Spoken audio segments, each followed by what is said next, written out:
The recent snow was an opportunity to get to grips with some essential pieces of winter kit.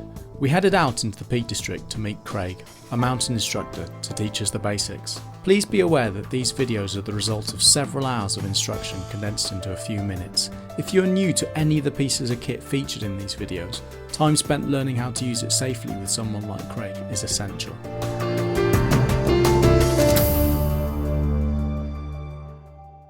Fitting the crampon, you must make sure that the crampon is well in on tight, and push your toe in as far forward as possible, and then flick the heel over the heel of the boot, and just make sure that it's stepped in.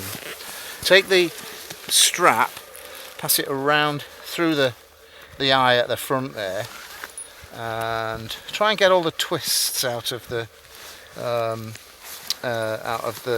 strapping. Put this through there,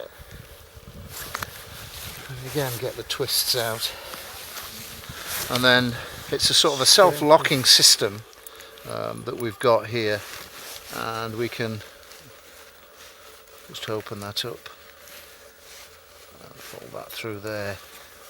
Okay, and it should lock off. And we want it to be reasonably tight, but we don't want it to be too tight that it's going to restrict the blood circulation. Brilliant. Any excess, then that can be tucked in. It needs to be sort of tied away somewhere. Yeah. You can actually get rid of it when you get used to, you can either cut it off or get rid of it in the buckle here. So it's useful to just tuck it away.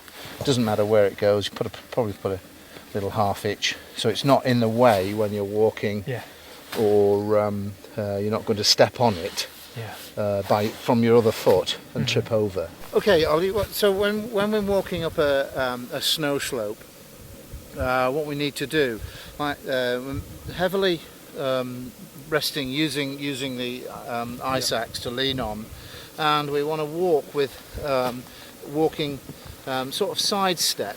And it depends on the steepness of the slope, and where it is steep here, we can go, one step, one over, and so we're walking sideways up that steep bit of the slope.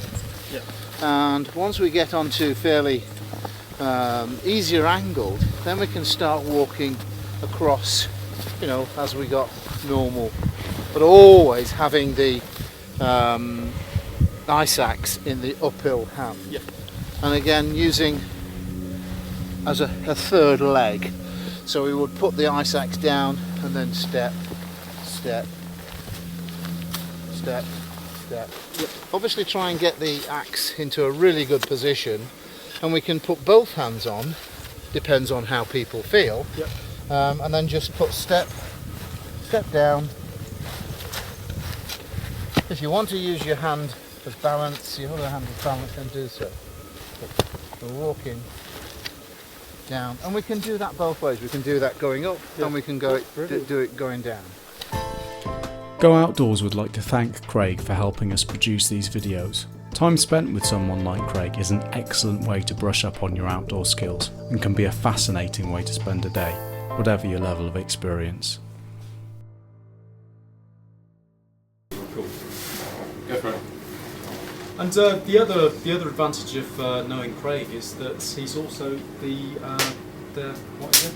The landlord. Landlord of the, what's the pub called again? The Cheshire Cheese. The Cheshire Cheese. Where's the name come from? Cheshire Cheese. And the other advantage of knowing Craig is that he's also the landlord of the Cheshire Cheese in Hope. So if you come on one of his courses, you might get to stay. They do delicious food.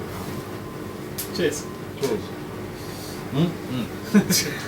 Cheers. Cheese.